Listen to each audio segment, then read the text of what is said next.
نصفی روزی 14 اکتبر جسد مولوده رافی و روزنامه‌نگار شناخته را زیر چاره‌های شدید بی‌خطری در آرامگاه شهر گلستان به خاک سپردند. مولوده رافی و خبرنگار گروه رسانه‌های آزیا پلیوس دیروز در سن 56 سالگی درگذشت.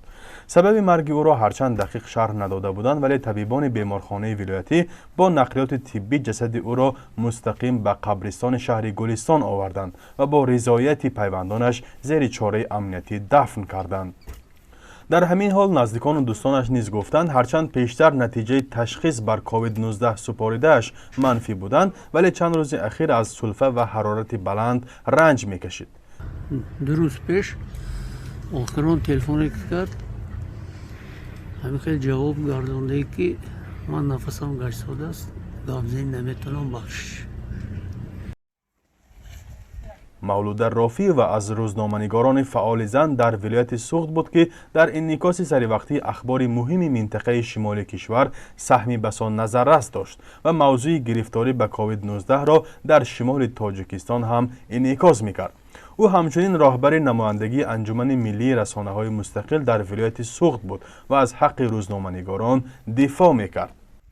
بسیار با وایکس همکاری میکردیم و یا همین کارهایی که مخصوصا همین ژورنالیست‌های با جوابگری جنایتی میکشتن و با جوابگری میکشتن همش با از سر تا آخر فعالانه اشتراک میکرد و همش همین با تیزی درج میکرد، پهن میکرد همین اطلاعاتش. او از روزنامه‌نگاران فعالی بود که به واسطه جریان مذاکرات جانب‌ها در حل مسئله مرز میان تاجیکستان با قرقیزستان را بازتاب میکرد. موضوعهایی که برای امنیت بخشیده شده است، این موضوع مرز است. موضوع مقابلت با تروریسم و افراطگرایی است. این موضوع ها هم همیشه از جانب مولوده بانو انعکاس می شده.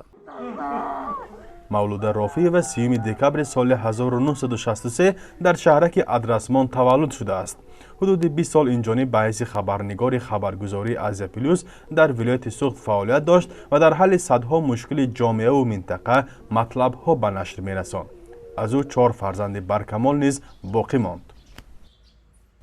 فرزان محمدی، رادیو آزادی، شهر گلستان.